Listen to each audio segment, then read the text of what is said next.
Welcome to How Preschool Teachers Do It. This is Allison Kentos. I am an early childhood educator. And this is Cindy Tarabush. I am an early childhood consultant. This podcast is for parents and early childhood professionals. Let our experience and research-based knowledge become your guide. Welcome to the live anniversary episode of How Preschool Teachers Do It. We're so excited to welcome you here. Hey, Allison. Hi. This is the first time we're going live, so we're not sure how it's all working, and I'm busy looking at all kinds of screens on my computer. So, Allison might have to do a song and a dance or something. Oh. I don't know. Doing that. We were deciding, how do we celebrate this 1 year of this podcast, which honestly, there's so much to celebrate. I can't even... Allison and I are aghast every time we look at statistics having to do with this podcast. Right, Allison? We are... I am. It's amazing. Like when you send me stuff, I'm like, that can't possibly be true. But it is. It's amazing. It's awesome. Yeah, it really is. Truly amazing. We are so grateful. We literally are being listened to worldwide. And there is literally not one day that has gone by in the past year when someone has not listened to us, or more than one someone actually has not been listening to episodes of this podcast. And the two of us are just like speechless about that. We started this with the notion that people needed to understand what we understand about early childhood education now. And I'm just aghast at how many people have sort of signed on to that. We started it thinking families need to understand. And what I've learned is many professionals are listening, and not just what you would think of as classroom teachers. Not just classroom teachers. We're also having people who homeschool their children have written to us that they listen and they find it valuable. Can you think of others, Allison? Who else has written to us? Well, I love how it's like a broad range of people who have been in education for a long time listen to us, and people who are just starting out in education listen to us, but also parents and like the counselor kind of aspect of people in the school systems, and like it's amazing to me. Like the realm is like huge, like the range of type of people that listen to us is just, and there's even some people that aren't in the education field, that listen to us too. Yeah, so I think it's amazing. It is really. I have somebody like I know who works in an accounts payable department listening to us, and I'm like, wow, that is. We expected so different, but we're so glad that you're all here, and we're so glad that you all care and listen, because this information about young children, it's so important to get it out there, I think, especially today when so much has changed. So thank you. This is our way of, big, long-winded way of saying... It's like, thank you. Thank you for listening. Thank you so much. And we've done a couple things to commemorate this anniversary that we also hope are a big, giant thank you. A couple of them are ways for us to hear from us and reach us better and almost sort of extend what we do on air. We try to keep our episodes to about 15 minutes because we know people are busy. And we've gotten some feedback that people wish they could interact more or listen longer. So we decided to do a couple things. First, we are announcing here the launch of our new website that is connected to this podcast. The website has the same title as the podcast. It's howpreschoolteachersdoit.com. On that website, Allison and I are going to blog. It's our goal to blog after every episode, to have a question related to that episode, and both of us kind of answer it in blog form. So hopefully we'll be able to actually meet that goal. You can also contact us through that website. We don't have to recite email addresses anymore. There's a contact form that we've tested and it works. And those emails will come right to us from the contact form on the website. We also started a Facebook page. Allison, do you want to tell them our thinking for doing the Facebook page? So the Facebook page is another way for you guys to interact with us. You can post things on there. You can comment. You can review us. You can talk with other people who are also listening to us. Just a really nice way of interacting, not just with us, but with others who listen to us. So that'll be kind of fun to kind of mesh everything together like that. Yeah, that is, we're hoping that Yeah. that's a whole bunch of fun. And we're going to Yeah. cross-post. And if you go to our website, howpreschoolteachersdoit.com, you'll see that there's, in the menu, it says Facebook page, and you can click on there and go right to our public Facebook page. And we're hoping that this really opens up more means for people to communicate with us. Though I have to say, I just want everyone to know, every time Allison and I get an email from a listener, we get very excited. I do get very excited. I get very excited about it. We do, because we're sitting and talking to like each other. We don't know who's out there, who's listening. Every time we get an email, every time we get notification that someone else reviewed us on Apple Podcasts, for example, and we share those with each other and we get super excited. So thank you very much. I actually, right now, Allison, I went on to the Spreaker.com. I can see that we're live. Oh, good. It and works. that people can listen to us live. And I went on to Facebook, to my Facebook page, because this wasn't set up yet. Our podcast Facebook page isn't carrying this yet. It's mine. It's Cindy Tarabush's Facebook page. You can find that. But it's on there, the link to the live on Spreaker, and we're on other social media linking to this live episode. However, places that will not carry live, which include iTunes podcasts, the podcasts on Apple, podcasts on Google Play, stuff like that. Some of them just don't carry live episodes. So this is being recorded so that people can listen to it after, which is fun. We also, I'm looking at my console here, Allison, that you cannot see. Yeah. And it has a chat on the side, and I'm kind of wondering if people can get into that or not. I don't know. But it has this message. It says, feels lonely in here. Be the first to send a message. But it's kind of pointing at me. I don't know. So I'm just going to keep that open. But that's cool. Like, you know how like when you take like a webinar and you could talk to the instructors like through that little chat box? Maybe that's what that is. I'm gonna look. I'm kind of wondering. And while I'm wondering that, I want to share with everybody the fact that we are speaking to you through new microphones. So if we sound better than ever, that would be why. Yes, you can live chat. I'm on the episode site on Spreaker.com. If anyone is on Spreaker.com with us, feel free to live chat. I can see you. So there you go. And as we were saying, I'm sorry I interrupted about our microphones. We're really excited to have upgraded our microphones, and we're hoping that we sound better to you than ever before. Yeah, I'm really happy about the microphones. you have to understand the upgrade here. It's like amazing. Yeah. And I still am not even sure how to operate it. It's that high tech for me, but it's working. So it seems to be working, and it's we are set up here now like I don't know, old time radio broadcasters. Old time radio broadcasters. We're feeling very good about that, you know. Yeah. Very good. Yeah. Very professional and a little hoity-toity. Yeah. All right, so it looks like we're rolling, and we wanted to make this a special episode, so it's going to be longer than usual, and we're going to focus it on addressing listeners' questions. We, in the past several episodes of our podcast, asked people to please send us their questions that they wanted to have us cover on the live episode, and lo and behold, people did. It was like an email miracle. Yeah. I got so excited when we were getting questions. That was like my dream. You know? I know. My dream came true. I was like, oh, people are interacting and this is great. So super excited about it. People were interacting. We were excited. If the technology gods are with us, this is also working. We don't know because we're live. We don't know. When we record, we're able to record and listen back to make sure you can hear everything. So just so you know, if something goes technologically wrong, Allison and I are willing to re-record, but we're hoping that this really works. Yeah. And if it does, who knows when else we'll go live, by the way. That's true. This could be a new world for us. Hard to say. I don't know. I'm a little paranoid about it. It's hard to say. Okay.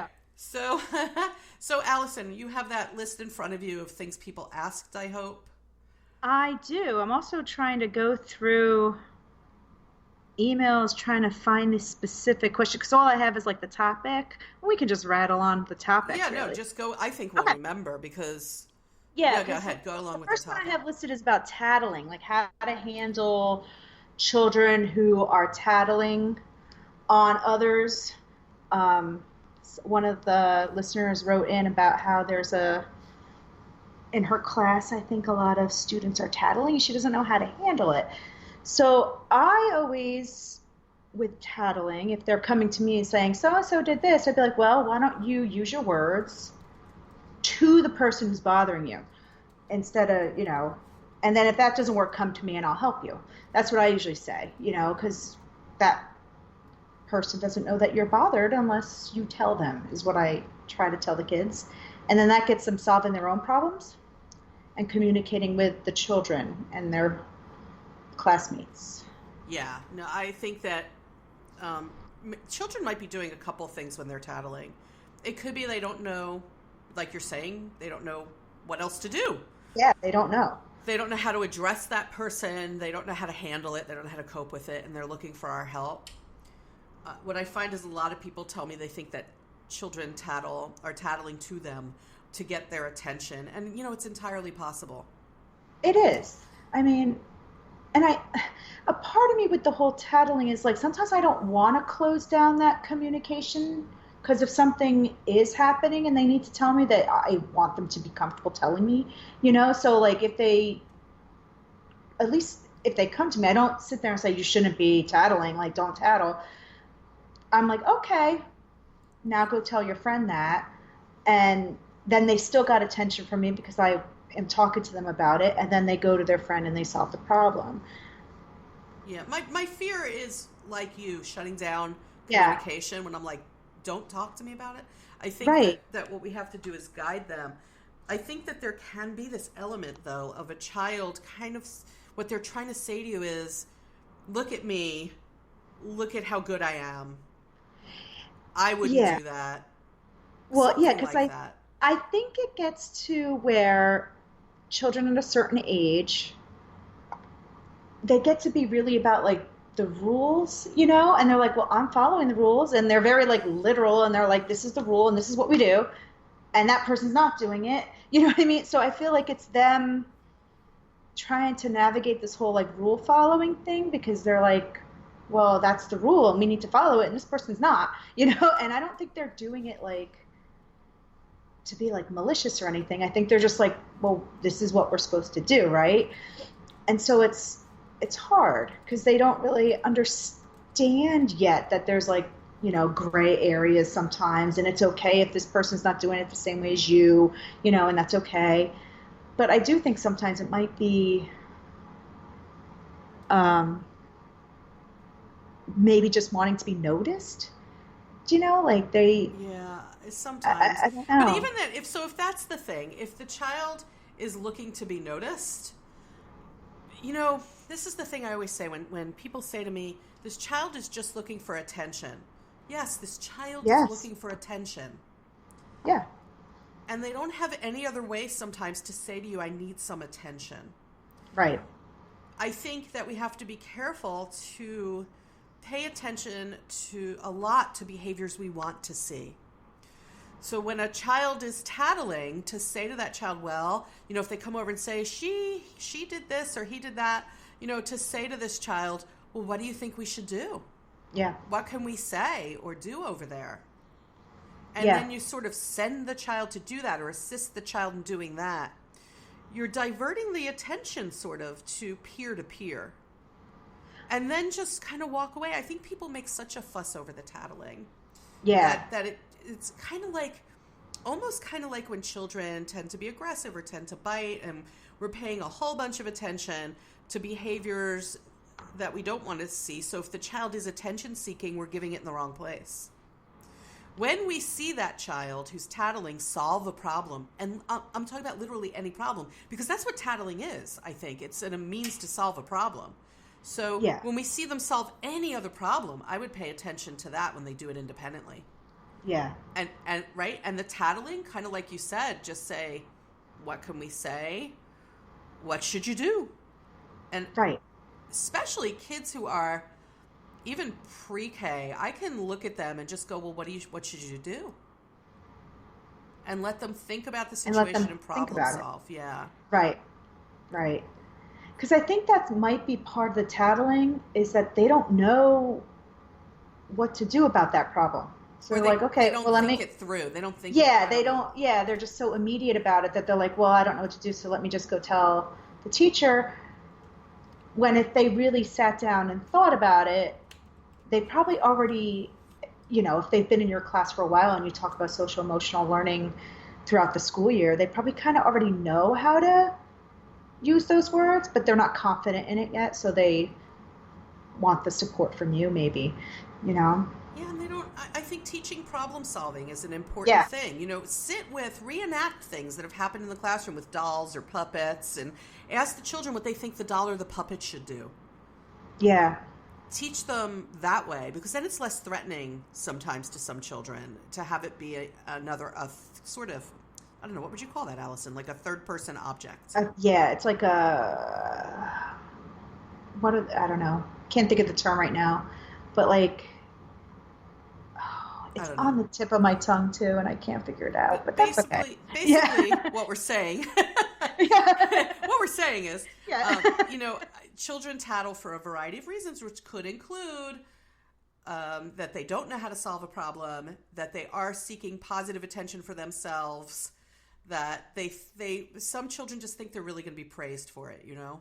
yeah, yeah, And so we need to teach them that these problems are actually problems they probably can solve. However, we don't want to close that communication, because when something actually happens that we need to jump up and quickly address, if someone is getting hurt or something, I actually do want them to tell me. yeah. Oh, yeah.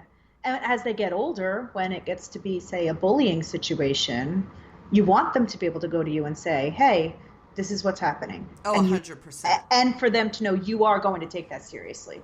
So it's like this navigation you have to kind of do of like, how do I teach the child how to solve their own problems, but when it's really big and they need that support.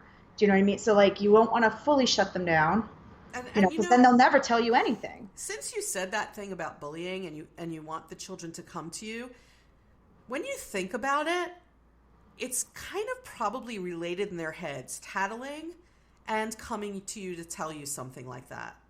Yeah, And I do want them to tell me. I do want to help them, and I do want to guide them, and that's a tough situation. So if they're early learners and they learn really early that if they come to tell me something that's going on that they find upsetting, confusing, something like that, then hopefully they'll do the same thing as they get older if we handle it kindly and respectfully. right, right. Yeah, it's not that unrelated. They shouldn't have to, as they get older, take on some of these really major things like bullying by themselves. They should know that they can seek out help from their most trusted adults. Right. So when they're young, we need to encourage them seeking out help. It's so counterintuitive because what if we took the word tattling away, Allison? Okay. What if we didn't call it that word that we perceive as so negative? Right. What else could we call it? I'm going to start a campaign to call it something else. What else can we call it? I've called those kids reporters. They're like the classroom like a newspaper reporter. I've called them the policemen. Like, I was like, they're like the little police officers, They are. because like when a police officer is telling you like, hey, this is the law, you don't sit there and think of that as negative, I don't know. Well, I guess it depends on what side of the law you're on. Some people do. I feel like there's got to be a better word than tattling. This child is reporting the news to you. Can we put it that way? Okay, reporters. I can't come up with a really better word. The child is reporting the news. And if we say, instead of the child is tattling, the child is reporting the news, it just feels softer to me. Yeah. And when the child reports the news, we have to help them with what action to take, how to solve the problem. And I guess that kind of sums up what we want to say to answer the question that we were sent about tattling. Yeah. What to do about it. Yeah. All right, what's the next top? Moving right along. Moving we on. solve all these early childhood Solve problems live on here. Oh my gosh. All right. What's next?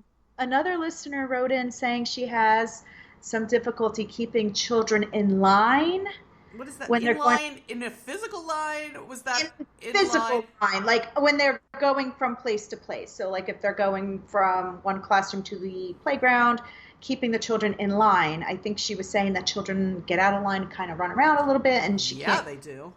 Yeah, so she wanted tips on how to keep children In the line, in the line. walking in the Yeah, line, not walking in a line, not in not line like behaviorally in line. okay, Okay, so okay. I walking in the line. I have to be honest. I find forcing children to constantly walk in a line when otherwise it is otherwise safe for them to walk, however, is a tiny piece of preschool insanity.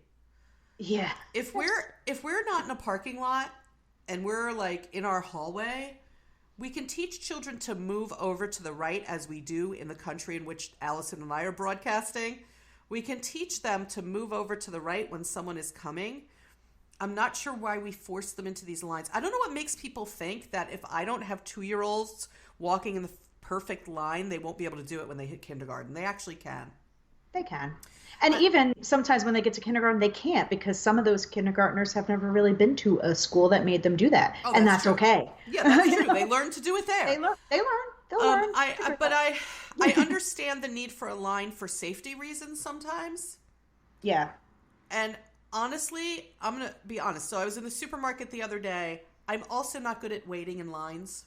I will always seek out the shortest line everywhere, whether it's the supermarket, the toll booth on the highway, the line at an amusement park. I'm sure a lot of the listeners would agree. We seek out what the line that seems to be moving the fastest and the shortest line. But I'm also this person. When my husband is with me or my children are with me in the supermarket and I'm waiting in line, I wander off.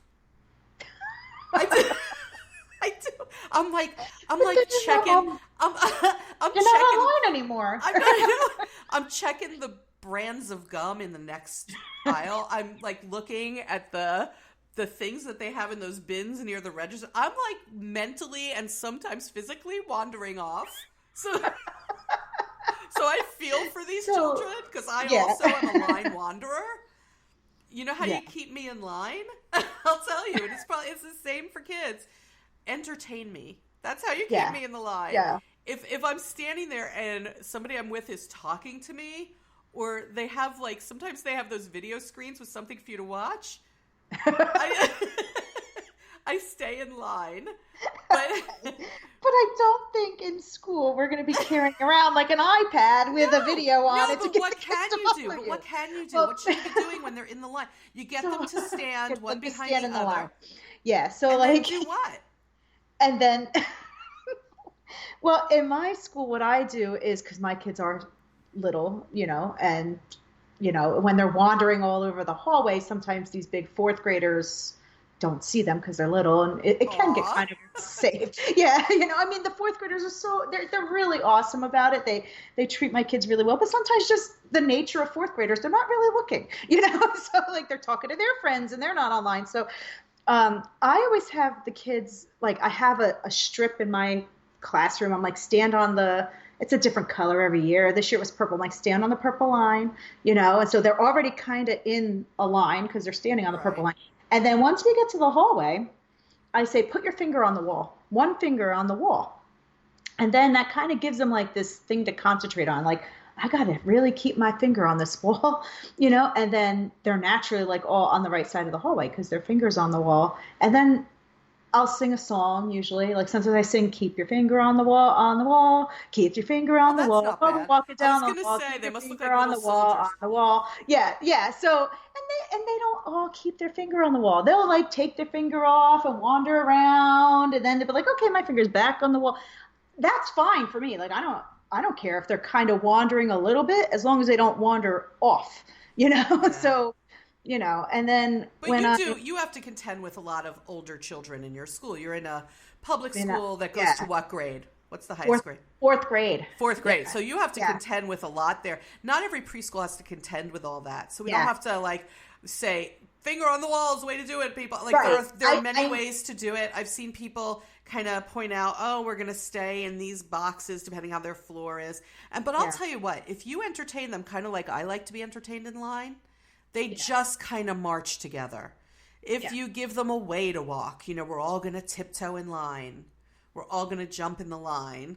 If you sing songs with them, Yeah. just kind of give them something to do where they're not thinking about the fact that they're walking in line, but they're walking in line. Right. Or sometimes I'll like even make like a little like game or lesson out of it. Like we're on, like when I because up until I like when I worked in preschool and childcare before I went to public school, it didn't really bother me if they were fully online or not. I Yeah. wanted them to be together, but if they were in like the soldier-like line, I'm like, no, that didn't bother me, So I would almost be like, okay, as we're walking, let's find everything that we see that's the color black, or hey, let's count like how many things we see that are like this. And then they were naturally all wanted to just kind of be by me because I was like, all right, we found everything that's black. Now we're going to do this. And if you weren't by me, you wouldn't know what the next game was, and that would Yeah. kind of get us down the hall. And they weren't really in a line, but they were together, in a group, and I've that's all never. I cared about because then I could count, make sure I had everybody and they were in the same group and that was fine. Like I didn't need them to be soldiers. Yeah, no, I've never Yeah. really overemphasized the staying in a strict line in early childhood at all, unless there was a safety concern. And then I Right. explain it to them that we need Yeah. to stay one behind the other because we don't want anyone to get hurt or we don't, whatever. And when you're walking outside, there are companies that sell those ropes for them to I hold on to a shape on the rope where Yes. you're not roping children, just to be clear. It's like this long rope, and on I that rope are shapes, and the children hold onto a shape hold with their on to shape. hands. I have one of those at my school now because in my school now, they kind of need to kind of stay in a line. So Hmm. that's what I use in the beginning of the school year and be like, okay, this is going to get them used to being in this same, together, this group. It didn't have to necessarily be online, but it got them used to being like, okay, I follow this group. I follow this teacher. And then, and they're kind of in a line. And then after a while, after they kind of get the knack of that, I get rid of it. Right. I don't use it anymore. And I'm like, okay, now we're going to do like finger on the wall or we're going to do this or whatever the game might be. So, so if you do have a school where you need to stay online and you're having difficulty, get one of those ropes because it's great. And then after a while, you'll find you don't need the rope anymore because they're just used to staying together. Right. So, so there are a variety of things you can do, but I just hope that people aren't super attached to the notion that, that we have to teach them to stay in line because they're going to have to do that in kindergarten. They'll Yeah. do it in kindergarten. Don't worry. Yeah. They're going to go to that big school and it's going to be super intimidating. And their new teacher is going to say, "Here's how you do it," and they're just going to do it. Well, And for the most part. And really, every teacher does it differently. So when they move to the next grade, it's going to be a different routine. It's just they adapt. They'll figure it out. You know what I never liked though? I never liked the two lines and we're going to hold hands with our classmate. Because one day I'm telling them to keep your hands to yourself, basically. I know. And the next day I I'm telling know. you to hold hands. That's a Yeah. mixed message. So I would stay away from them holding each other's hands to walk places. Well, Because plus I 2 feel seconds later, you're going to tell them Yeah. that their hands go on their own body, not anybody else's. right. The only time I ever have, and I still kind of do it, is like there's a fire drill, like partner up so that we all get out, But like even that's I confusing. didn't even do it then. I never Yeah, did it but I during do fire drill. find like what if you have them hold hands, I feel like the line goes even slower. Yeah, Like it's like kids tripping over each other and they're trying to hold hands and then one's back here and the other's here, but I feel like then they just drag each other around and it's not. Yeah, They it's somewhat painful. Yeah, they can walk on their own. They can, and they they're should. They big, walk at yeah. different paces. They're not all that coordinated. Just let them Yeah, walk let on them their be. own. It'll be simpler. So Yeah. I hope that answers the line questions so we can entertain them, give them something physical and sensory to do that keeps them together, give them that rope. Remember, worlds aren't spinning on the perfect line in preschool. Yeah. What was Yeah, the next topic? I know we had more topics. Yes. Beginning of the school year, what to expect. I believe this listener was saying she is moving age groups this year. Yes, Because I remember yes. feeling kind She of was like going- her. Yeah. She was going from 3s to 2s, and you were like, "Oh, I feel you. I'm going from I 2s feel to you. 3s." I'm going to Yeah. 2s, 3s, yeah. So, but I also had that, like when I started my new job, I was teaching 4s and I went down to 2s. And Woo! yes. So it was, it's hard. I mean, but I find like as much as I built it up in my head as it's like, oh my God, this is going to be like the most stressful thing in the world. Once I got there, I was like, oh, this isn't stressful. Like this is just, you kind of just adapt. Um, what she's moving from threes to twos? Is that what it? Yeah, because I'm doing Yeah, now. and she was Yeah. concerned about the So 2-year-olds, what to expect in the beginning of the school year from school two year, year olds. I would not expect. I wouldn't even put expectations necessarily in your head, like a little bit, like because you never know what you're gonna get, kind of thing. Like at least with my twos, there were some years I had children that were just ready and used to school already and they were okay. And then other years I had classes that were not used to school and did not want to leave mommy and daddy. Um, I always like had a plan in the back of my head of like, okay, we'll do this and we'll do this and we'll do this. Like we'll do this book and this art and this whatever.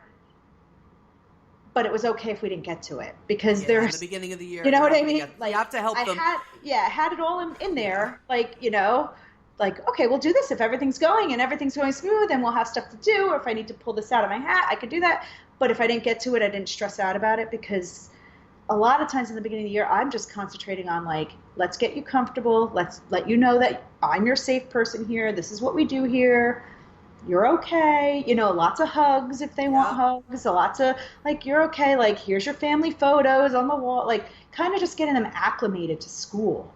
You know? And they I personally don't think that there's that big a difference between the beginning of the year in a 2-year-old class and 3-year-old class, except Yeah, maybe it's the same, except maybe there are more 2-year-olds who have never been in a it group is setting before. right. So you have to think about the beginning of the year as a big transition period during which they're going to need to learn what to do when they're scared and what to do when something frustrates them or makes them sad or mad, and they need to know that they're going to be okay. And I think the way that we teach them that it's going to be okay here is just by having them experience it. So it can take a couple weeks Yeah. before some of the separation anxiety and some of the crying subside. But you know what? Some of those kids who in the beginning were not crying start crying 2 weeks in.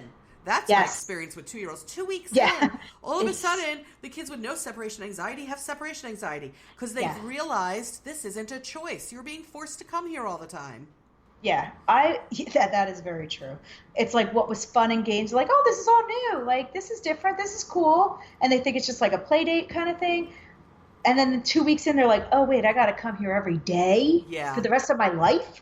Yeah. Yeah. The first day that they don't feel like going is like going to Yeah. be your first day of separation anxiety Yes. behavior. Yes. So what to expect is expect the unexpected. That's what I would think is like you Wise yeah. advice. Yeah. So, and I would just concentrate on those social emotional skills and routine. Like when you come into school, we hang our backpacks up. Like get that down. Like do one routine at a time if you can. You know what I mean? Like baby steps, and then eventually your class is just running like a well-oiled machine. It's fine. So Yeah. I just think I think just expect that there will be children crying, but yes, even more than that, expect that there will be parents unable to let go that's true too. if they've never done it. If they've never done it. I sometimes it was the parents crying more and longer than the children.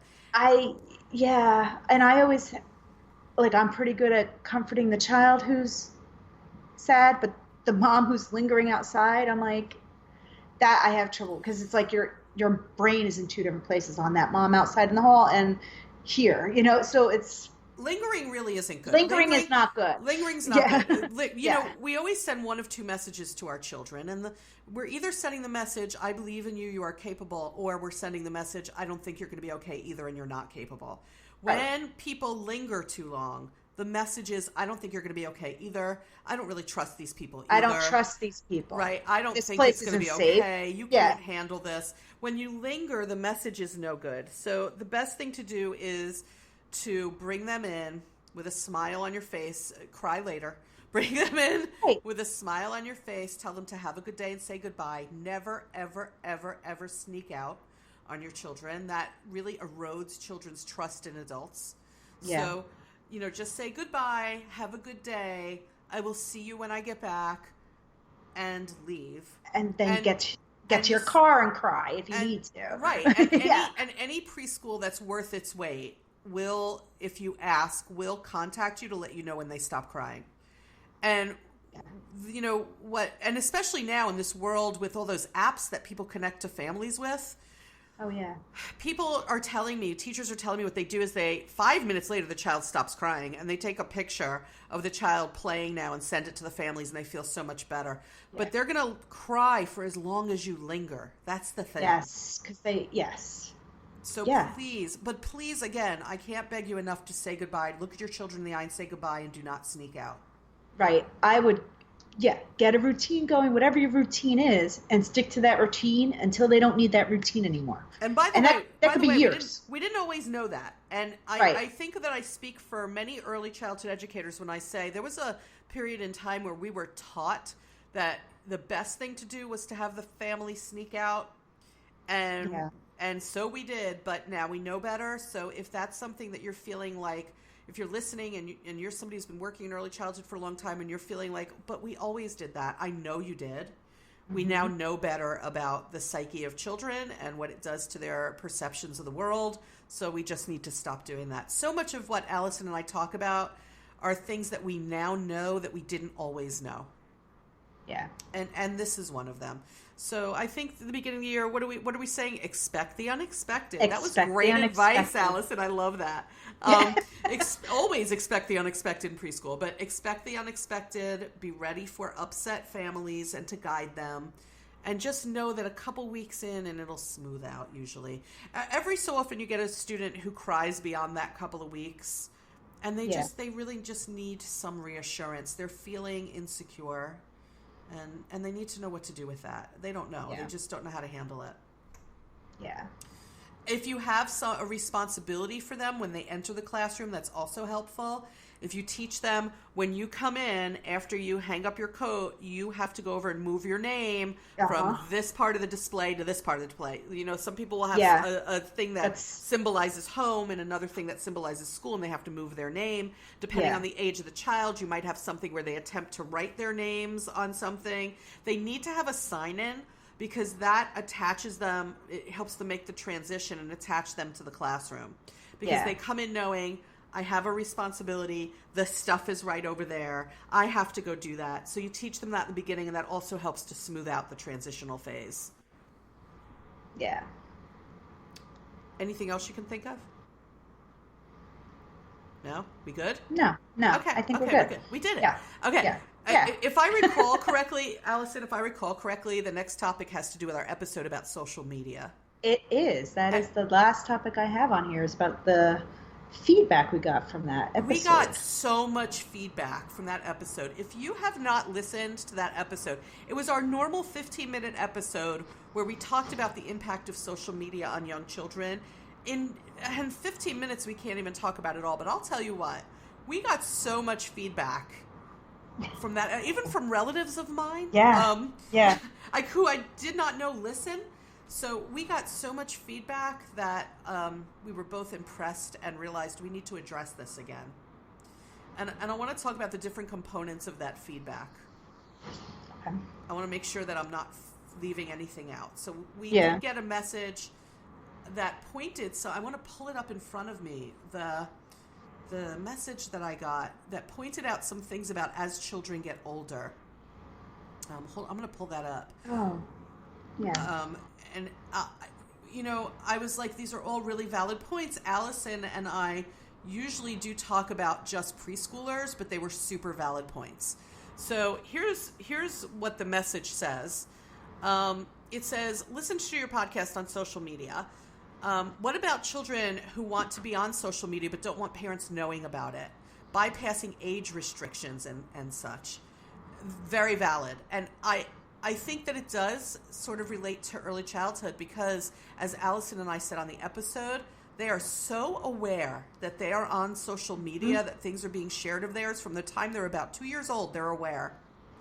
So is it any wonder that they want to be on themselves and they bypass the age restrictions?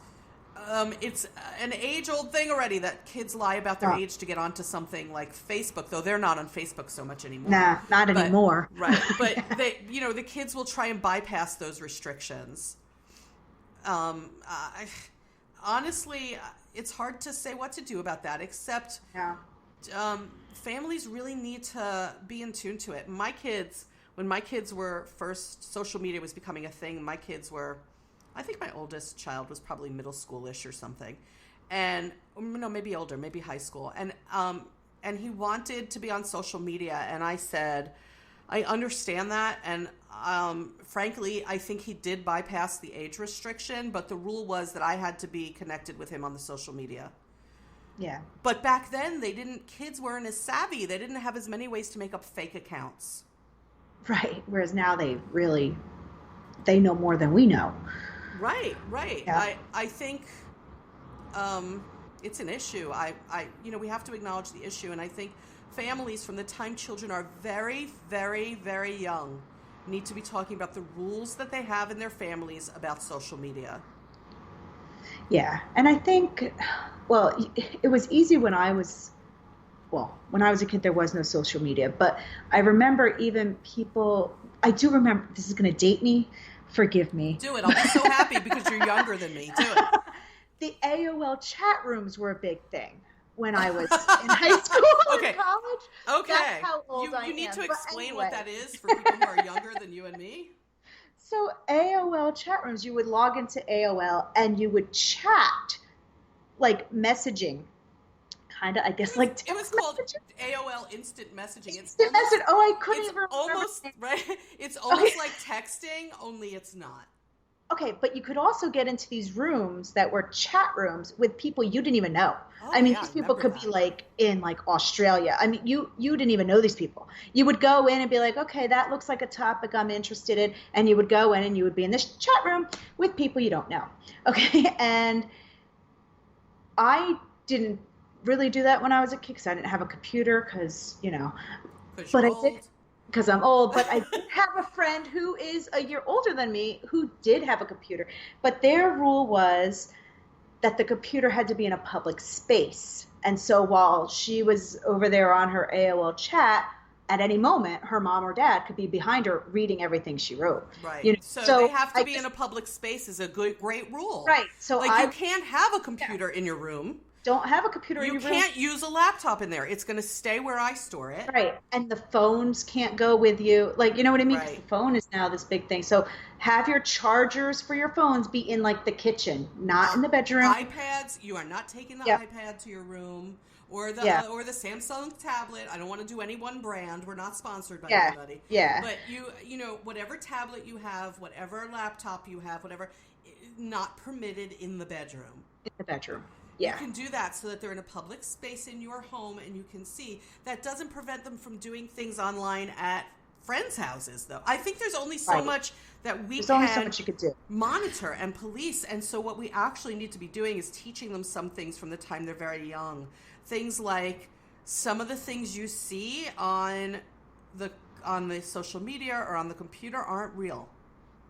Right. People can post fake pictures of themselves. You want to make sure to only interact with people you know.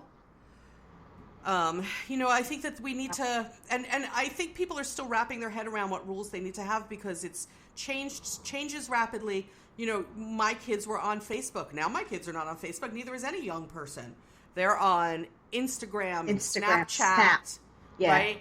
And whatever else they're on. And they're all over the place. So I think even the adult's ability to monitor that is really limited now. And we need to be, from the time they're young, there are other values we teach them from the time they're young, right? We teach them values having to do with with behavior and expectations and even things having to do with strangers, though we send mixed messages. We have an episode about that too. We're teaching these things from they're young, and I think that part of our value teaching to young children needs to include behavior online and behavior on social media and our expectations around that and what are the values in this family having to do with that. And I honestly think that's the best we're going to be able to do. But again, from the time they're really young, we talk about all our other values from the time they're toddlers. And this needs to be included in a way that helps them to understand. It doesn't have to terrorize them, but it can help them to understand why we are so concerned and why we say these things to them, that we want to keep them safe. I talk with people about rules all the time, that we need to explain to children why we're doing it, and our first sentence should explain it. So we need to say something to them like, be safe. Only use social media when I'm there and can see. Right. Be safe. Only be on with people you know, and let me look and make sure that it's really those people. Because sometimes people pretend to be other people online. Isn't that terrible? Yeah. We need to say these things to kids. It has to just be part of all those socialization and society lessons you're trying to teach them as early learners. Maybe it's something we need to talk about in preschools. Who knows? Yeah. Going back to our first topic of the day today, that tattling reporting topic, is teach your kids that if something is going on and it is on Snapchat or Facebook or whatever media they're on, tell your parents. Because yes, that's another reason why we don't want so much to. I'm choking on my own water. I'm sorry. Yeah, because bad things happen online, even with your friends or people you think are your friends. People from your school might be bullying on these media. It happened to a girl in my town, and it did not end well. So tell your parents if something doesn't seem right, even if it's a little itty-bitty thing. You're like, hey, that just doesn't sound right. Encourage them to tell somebody. That's right. That's right. And then the adult done choking, by the way. Go on. Oh, that's good. And then the adult could figure out is this something to be alarmed about? Is it not? Whatever, and they can do the investigating from there. I mean, that's a situation where you hope they'll tattle. Yes, so that's why tattling thing, hot mess. Yeah. But yeah. You're right. We want them to be able to come and check with us and tell us. Another aspect of this whole online privacy thing that was brought up in feedback has to do with schools' policies. So we got feedback from more than one person talking about the things schools share, posts of kids. One person pointed out, this was actually a relative of mine, pointed out that some schools will put lists of kids online when they've accomplished something. I know that preschools have Facebook pages where they're putting kids online, and that we need to be aware that some of this is Google searchable. Now, if we give permission to schools to post our kids' stuff, I think there does need to be a caveat that there are some privacy things in place on social media, and I know that you can set these things in some social media easier than others. Yeah. So I think people need to be aware of what's Google searchable and what's not, and it certainly can't hurt to go into Google and put your last name in or your kid's name in and see if anything comes up. Yeah, that's true. Because I know even schools now have Instagram accounts. Yeah.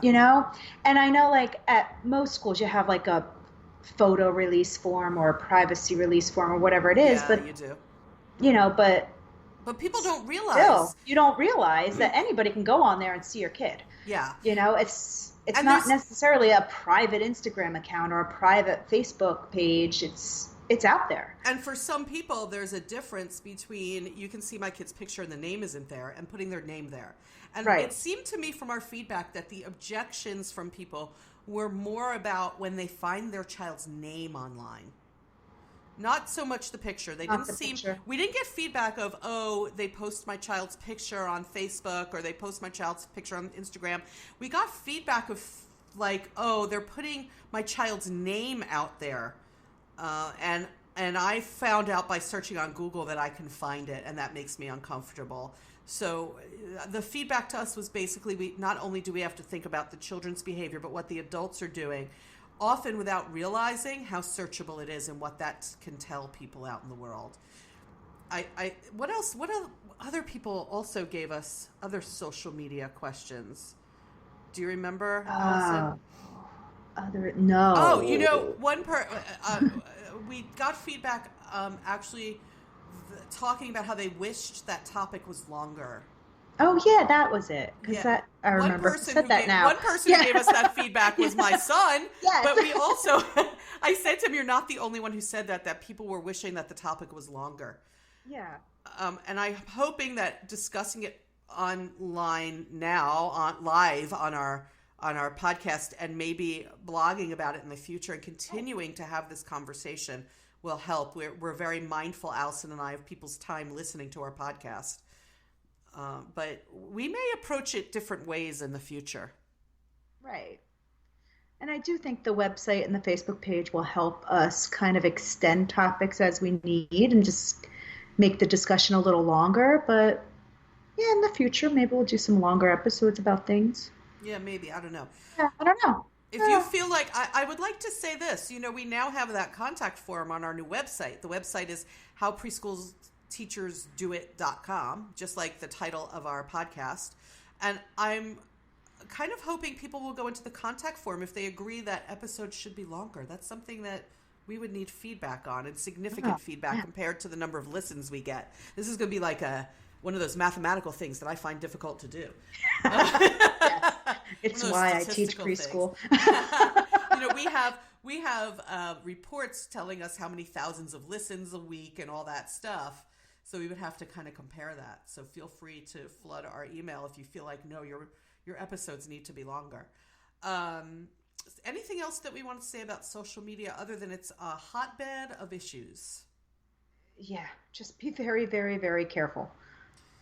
Yeah, yeah. We're just going to moan about it. If you have not listened to the episode, I don't want to spend time here repeating things that we said on that episode. Please go to the available episodes on whatever you're listening to this podcast on, and you'll find all of the episodes that we've done over the past year, including the social media one. Another episode that we did in the past, actually a two-parter that I've gotten a lot of feedback on in person when I do conference talks or trainings or whatever, is the episode the two episodes about project versus craft versus art. Oh, those are some of my favorite episodes. I know. So people will say to me, I listen to your podcast, which by the way always blows me away when I'm just at a thing and people come up and say, "You are Cindy? I listen to your podcast." I love that.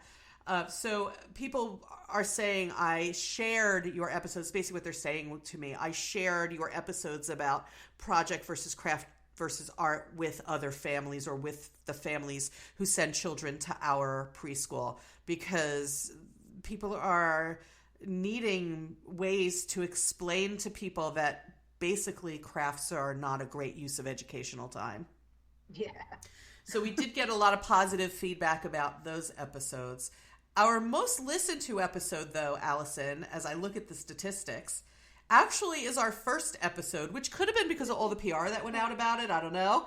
And it's been out there the longest, maybe. It's been out there the longest. So, right. Yeah. So people go back and listen to former episodes, but it's the one about literacy. It's episode number 1 is our most listened to. Wait, I want to look at the stats while we're online.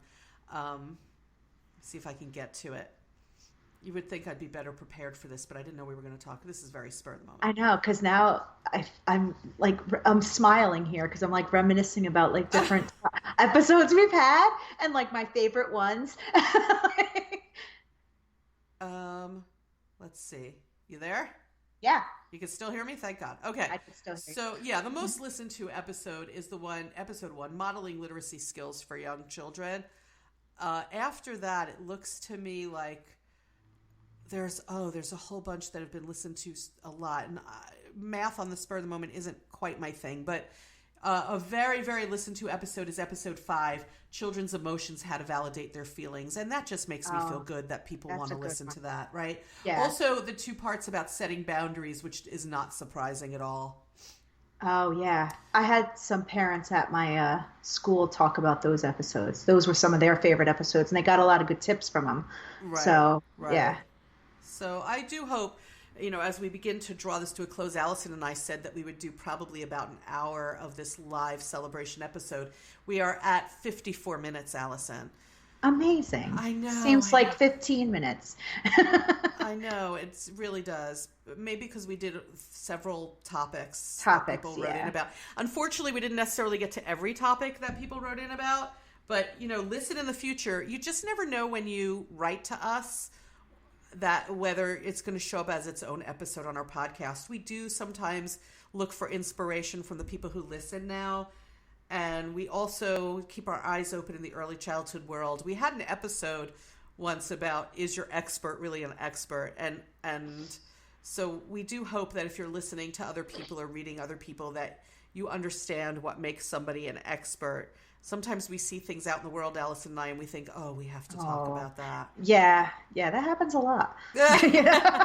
It does. And sometimes like things that happen during my day that are like really awesome things too. I'm like, oh, I gotta put that down as a topic because it's just so, sometimes I used to not think of it as like topics. It used to just be my day, and now I'm like, oh, this is such a great thing I had to tell people about.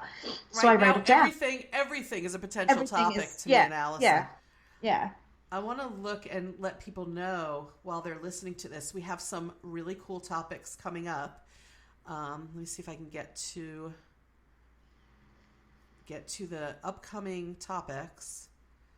Again, you would think I'd be prepared. I'm feeling very ill prepared. Okay, so upcoming topics include, and these are in no special order, things like we don't teach letter of the week anymore. So now what do we do? Yeah. We also are going to be talking about techniques to teach upset children. We're going to be talking about those holiday shows in preschools. We're going to be talking about culture and a child's need to belong. And then we're going to do nitty-gritty topics like biting. What do we do about biting? We have a lot of really great episodes in the podcast hopper. And we're going to be recording even more soon because we truly love doing this. And we want to just thank you again for being listeners and remind you now to please give us a little time after every episode and go to howpreschoolteachersdoit.com to see what blog conversation we might be having about the episode, to see topics for upcoming episodes, to connect to some past ones, to read about us. We have short bios on there. You can learn more about us and what we do with our time having to do with early learners outside of this podcast. Anything else you want to say, Allison? Facebook page, please go like our Facebook page. Please go to the Facebook page. Go to the Facebook page. Again, it's How Preschool Teachers Do It is the Facebook page. And please like us on there. I know I'm going to be, now that we've announced it on this live episode, I'm going to be trying to get some people to like that page. I know Allison will also be on Facebook getting people to like the page. So please do that. And anything else, Allison, why don't you do like the final thank you and goodbye then? Oh, yeah, this year has been so awesome for me and Cindy. So thank you so, so much for listening and for telling your friends about us and for reaching out to us. We appreciate it so, so much. It's been awesome this year for the two of us. So thank you so, so much. And our next task, now that we have launched the website and the Facebook page and managed to get this live episode under our belt, is sponsorships. Oh, yeah. We've been talking about that. We've been throwing that around. We've been throwing it around because we want to be very careful. I am endorsing things. We want to be really careful that anyone who says we would be willing to sponsor your podcast is something that we agree upon. Right. So, if you know anyone out there, listeners, who has some business or product that would relate to young children that might make for a good sponsor, Allison and I are going to be coming up with a method of vetting them, I guess, right? Yeah. We've been played around with commercials and stuff before. I've actually had people email me saying things about sponsorships, but we want to really give it intentional thought before we jump into anything. So just something to keep in mind and listen for in the future. But in the meantime, things will progress now as they always have. In a couple of weeks, our new episode will come out. We thank you for subscribing. Please do rate and review the podcast, and we'll catch you again in the future.